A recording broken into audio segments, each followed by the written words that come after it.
জুবিনৰ মৃত্যুক লৈ ৰাজনীতি কৰিছে মুখ্যমন্ত্ৰীয়ে। এই অভিযোগ কংগ্ৰেছ নেতা অশোক শৰ্মাৰ। তদন্তকাৰী সংস্থাৰ ওপৰত আমাৰ বিশ্বাস আছে, কিন্তু প্ৰতিদিনে মুখ্যমন্ত্ৰীয়ে এই বিষয়ত বক্তব্য দি থকাত সন্দেহ উপজিছে অশোক শৰ্মাৰ। তদন্ত প্ৰক্ৰিয়াত খেলিমেলি হোৱাৰ সন্দেহ নলবাৰীৰ প্ৰাক্তন বিধায়কগৰাকীৰ। অশোক শৰ্মাৰ মতে এই সময়ত নিশ্চুপ হৈ থাকিব লাগিছিল মুখ্যমন্ত্ৰী।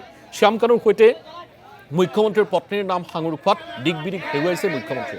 সেয়েহে দিনত ৩-৪বাৰ সামাজিক মাধ্যম আৰু টিভিত ওলাই মুখ্যমন্ত্ৰীয়ে মন্তব্য দি আছে।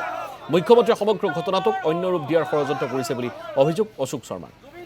ৰহাৰ কচুৱাত জুবিন গাৰ্গৰ ন্যায়িক তদন্তৰ দাবীত উলিওৱা মম শিক্ষা সমদলত অংশগ্ৰহণ কৰি এই মন্তব্য এসময়ৰ বিজেপিৰ বিধায়কগৰাকীয়ে।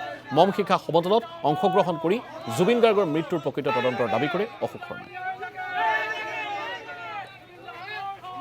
আমি তদন্তকাৰী সংস্থাৰ ওপৰত আমাৰ বিশ্বাস আছে, কিন্তু প্ৰতিদিনে অসমৰ মুখ্যমন্ত্ৰীগৰাকীয়ে যি ধৰণে বক্তব্য ৰাখিছে এইটোত আমাৰ সন্দেহ হৈছে যে এই তদন্ত প্ৰক্ৰিয়া খেলিমেলি হ'ব। কিয়নো এই সময়ত তেখেত নিশ্চুপ থাকিব লাগিছিল, কাৰণ তেখেতৰ পত্নীৰ নাম ওলাইছে।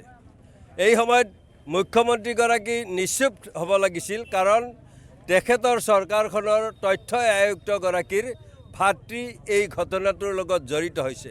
কিন্তু তাৰ বিপৰীতে আমি দেখিছোঁ যে এইগৰাকী মুখ্যমন্ত্ৰীয়ে এই দিগবিদিক হেৰুৱাই কি কৰিব কি নকৰিব ইয়াৰ তত নাপায়। তেখেতে দিনটোত ৩-৪বাৰ ফেচবুক বা টিভিৰ জৰিয়তে ওলাই এই ঘটনাটোক এটা বেলেগ ৰূপ দিয়াৰ এটা ষড়যন্ত্ৰ আমি দেখা পাইছোঁ।